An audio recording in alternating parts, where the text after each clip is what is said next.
60-40 नियोजन नीति को लेकर छात्रों का एक बड़ा तबका आंदोलन कर रहा है और इस आंदोलन का जो असर है अब रांची के साथ साथ पूरे राज्य में हो चुका है। आज भी छात्रों का एक बड़ा जत्था कई मुद्दों को लेकर घेराव करने के लिए निकला हुआ है। उसमें जयराम को भी जाना है। जयराम अभी धनबाद में है, इनसे बात करते हैं। जयराम, ये 60-40 नियोजन नीति जो है क्यों छात्रों को नहीं भा रही है? देखिए, 60-40 का मतलब है कि 60 में झारखंड और 40 में ऑल ओवर इंडिया, जबकि जो 60 है उसमें भी मिश्रण है, उसमें भी बहुत सारे गैर झारखंडी इंक्लूडेड हैं। यानी कह सकते हैं ये 60-40 ना होकर 40-60 है। यानी 40 को नौकरी झारखंडियों को जाएगी और 60 को ओपन यानी ऑल ओवर इंडिया में किसी को भी जा सकता है। तो ये किसी भी राज्य लेवल की प्रतिक्रिया माने नौकरियों के लिए उस राज्य के अभ्यर्थियों के लिए नुकसानदायक है। और इसका ताज़ा उदाहरण हम पिछला 2016-15 की जो बहालियाँ हैं उनमें हम देख चुके हैं। जैसे कि शिक्षक बहाली थी, उसमें 75% ओपन टू ऑल में अन्य राज्यों के अभ्यर्थियों को हुआ था। या सहायक अभियंता की बहाली आपको 15 नवंबर को लिया गया, इसमें 93% बहाली ओपन टू ऑल कैटेगरी में गैर झारखंडियों का हुआ था। गिरिडीह और गोड्डा में मिलाकर 52 शिक्षकों की नियुक्ति की गई थी, जिसमें से आपका 48 गैर झारखंडी थे। तो ये 60-40 की नीति को झारखंड के लोग जान चुके हैं, समझ चुके हैं कि इससे क्या नुकसान हो रहा है। इससे मैक्सिमम जो अभ्यर्थी हैं वो अन्य राज्यों के आके यहाँ के जो नियोजन है उस पर हकमारी कर रहे हैं। इसीलिए आज पूरे राज्य में 3 दिवसीय आंदोलन चलाया जा रहा है, जिसमें हम लोग तमाम छात्र संगठन, तमाम छात्र उस आंदोलन का समर्थन कर रहे हैं और रांची पहुँच भी रहे हैं। मैंने भी स्वयं आह्वान किया है, हमारे जितने भी झारखंडी भाषा कल्याण संघर्ष समिति के सदस्य भी हैं वो रांची लगभग पहुँच चुके हैं। बस हमारे ही आने जाने में थोड़ा अड़चन है, क्योंकि हमको लेकर, हमारी टीम को लेकर रास्ते में काफ़ी सुरक्षा का पहरा है, जिसमें रोकने का पूरा प्रयास किया गया है। एक और सवाल है कि जो 1932 आधारित खतियान और नियोजन नीति की मांग थी आप लोगों की और इसको लेकर आप लोग लंबे आंदोलन के लिए वाहक रहे हैं और इसका एक समर्थन, सबसे बड़ा समर्थन जो आप लोगों को मिल रहा था वो जगन्नाथ महतो की तरफ से मिल रहा था।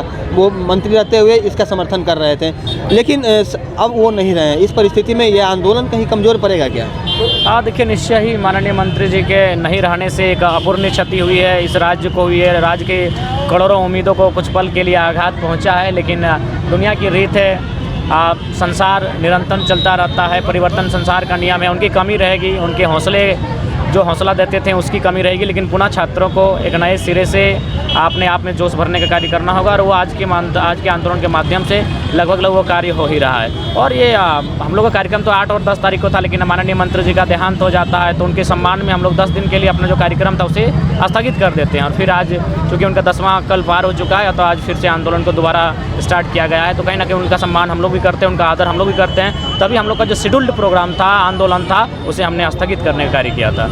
एक बड़ा जो वारदात देखने को मिला है यूपी में, खास करके जहां पर कि अतीक अहमद और उसके भाई की हत्या हो गई और उसके पहले मीडियाकर्मी बनकर जो लोग गए वहां पर, उन लोगों ने मीडियाकर्मी बनकर इस घटना को अंजाम दिया।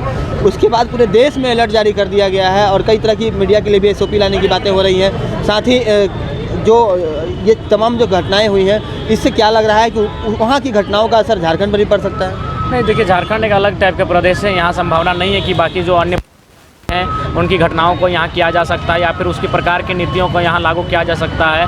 और झारखंड की एक अलग ही हर दृष्टिकोण से झारखंड अलग राज्य है, तो इसलिए बाकी राज्यों से झारखंड को मैंने कंपेयर नहीं किया जा सकता है। चाहे झारखंड अलग आंदोलन की बात कहें, आप छत्तीसगढ़, उत्तराखंड का उदाहरण ले लीजिए, वहाँ मुझे नहीं लगता है वहाँ एक किसी भी प्रकार का एक छोटा सा भी प्रदर्शन हुआ होगा, एक रैली हुआ होगा। लेकिन झारखंड में 88 साल संघर्ष हुआ है, ना जाने कई हज़ार लोग के जाने गए तभी हमें राज मिला। तो झारखंड राज्य बाकी राज्यों की परिस्थितियों से काफ़ी भिन्न है।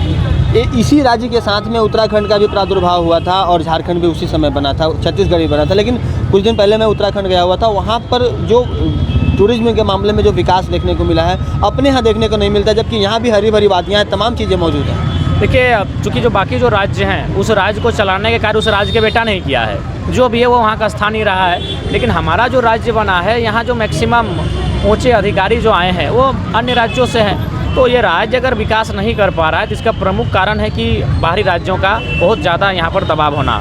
दूसरा बात क्या है कि बाकी जो लोग हैं वो कहीं ना कहीं दूसरे राज्यों को अलग दृष्टि से देखते हैं और झारखंड को अलग दृष्टि से देखते हैं। इसका हम एक उदाहरण देना चाहेंगे कोल इंडिया को लेकर।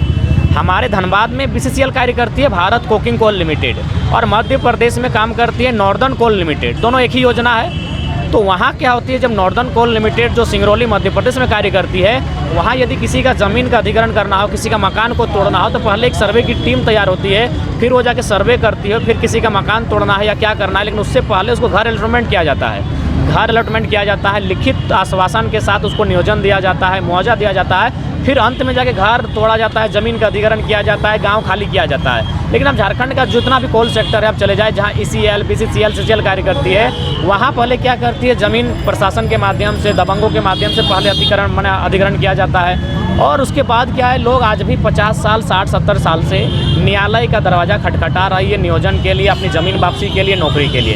तो इसीलिए मेरा मानना है कि बाकी लोगों को दृष्टि जो अन्य राज्यों के प्रति है, वो झारखंड के साथ दोहरी नीति है। यानी मेरा सब शब्दों में कहा जाए, झारखंड के आदिवासी मूलवासी को इंसान मानते ही नहीं है। इस प्रकार झारखंड का अगर विकास नहीं हो पाया है तो दोहरी नीति के कारण। हम 40% खनिज संपदा देते हैं केंद्र को, बदले में केंद्र ने आज तक कभी हमारे लिए एक दिन का विशेष बैठक किया है कि आज की कैबिनेट की चर्चा झारखंड के विषयों पर होगी, चाहे कोई भी मुद्दा रहे, आज तक नहीं हुआ है। तो इसीलिए मेरा मानना है, जब पूरा केंद्र का खजाना हम भरते हैं, लेकिन आज तक केंद्र ने एक बैठक नहीं किया है हमारे नाम से, तो हम लोग कैसे समझ सकते हैं कि झारखंड का विकास संभव हो पाएगा। और दूसरा कारण, जो पॉलिटिकल विभाग है, भले हमारे नेता चुनकर जाते हैं, लेकिन उनके जितने भी IAS सेक्रेटरी वगैरह हैं, वो अन्य राज्यों के होने के कारण अपने इशारों पर चलाते हैं। उसके बाद थोड़ा सा झारखंड प्रदेश थोड़ा कम पढ़े लिखे हमारे लीडर्स रहे हैं, जिस कारण उनको चला पाना, उनको अपने इशारों पर नचा पाना आसान हो जाता है। और यही कारण है कि आज झारखंड उत्तराखंड से तुलना नहीं कर पाता है। उत्तराखंड डेवलपमेंट कर चुका, उत्तराखंड तो दूर की बात है। 2014 में आपका तेलंगाना अलग हुआ, आज GDP के मामले में भारत देश को 2nd नंबर पर है। तो जिस तरह से जयराम ने हमें स्पष्ट किया है कि 40-60 की जो नियोजन नीति है, उसके विरोध में आज जो आंदोलन रांची में आहूत किया गया है और अगले कई दिनों तक वो आंदोलन चलने वाला है, उसमें ये वहाँ पहुँचेंगे। हालांकि कई जगहों पर पहरे लगाए गए हैं। साथ ही झारखंड के विकास के पीछे, विकास नहीं होने के पीछे जो कई कारण हैं, उस पर भी जयराम ने स्पष्ट किया है कि यहाँ जो दोहरी नीति अपनाई गई, यहाँ के नेताओं की जो दोहरी नीति रही है और केंद्र का जो सहयोग नहीं रहा है, जिसकी वजह से यहाँ पर वो विकास नहीं हो पाया जो कि अन्य राज्यों में देखने को मिलता है, खास करके जो इसके साथ ही बने हैं या फिर इसके बाद जो बने हैं। तो इन तमाम चीज़ों को लेकर आने वाले वक्त में खासकर जयराम का जो आंदोलन है छात्रों के साथ में, वो जारी रहेगा और कई चीज़ें जो है वो आने वाले वक्त में पता चलेगा। सहयोगी मुन्ना के साथ राजकुमार जायसवाल, न्यूज़ 22 स्कोप, धनबाद।